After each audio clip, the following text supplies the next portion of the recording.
We have another development coming in. Senior officers from the Mumbai crime branch have been questioning both the accused.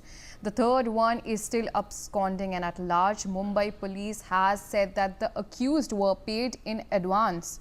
The accused have received arms delivery a few days ago. The accused have been questioned by the Mumbai crime branch officials for the last 8 hours. So, Nitish, now the accused are still under questioning, and they've been under questioning for the last 8 hours. And the Mumbai police they have stated that the accused have been paid in advance, and they had received arms delivery 1 week prior to this. So what can you tell our viewers about that?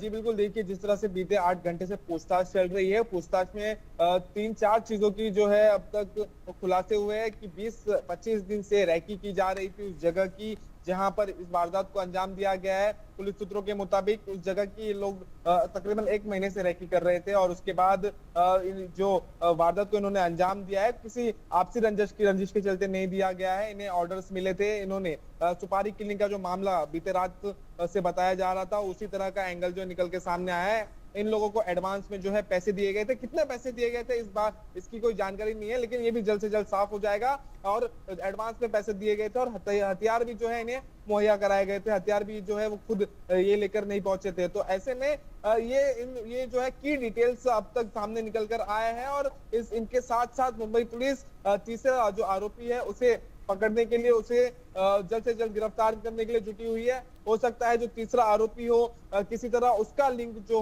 हो सकता है जो जिन लोगों की तरफ से इस वारदात को अंजाम देने के लिए इन 3 लोगों को चुना गया था, जिसमें से एक हरियाणा, एक उत्तर प्रदेश का है। तो ये शूटर्स तो सीधी सी बात है मुंबई के है नहीं, महाराष्ट्र के बाहर से है। और जब ऐसी कोई वारदात को अंजाम देना होता है तो अमूमन देखा गया है ऐसे बड़े बड़े केसेस में जो शूटर्स है वो बाहरी स्टेट से ही जो है हायर किए जाते हैं, उन्हें पैसा देकर बुलाया जाता है और जिस जगह पर ऐसी वारदात को अंजाम देना है उस जगह पर पहले उन्हें रेकी करने के लिए कहा जाता है, रेकी करके उन्हें एक प्लान जो है वो तैयार करने के लिए कहा जाता है। और जिस तरह का ये वारदात रहा है, जिस तरह से एकाएक उनके ऊपर हमला हुआ और उनकी हत्या हो गई, तो ये 1 या 2 दिन में तैयार किया हुआ प्लान कतई भी दिख नहीं रहा है। इसको लेकर जो है एक लंबी साजिश चली है, एक लंबी प्लानिंग जो है वो चली है और इस तरह की प्लानिंग जो है वो साफ तौर पर दिखाई दे रही है। जी। All right, Nitish, stay with us. Another development coming in. Mumbai police have confirmed that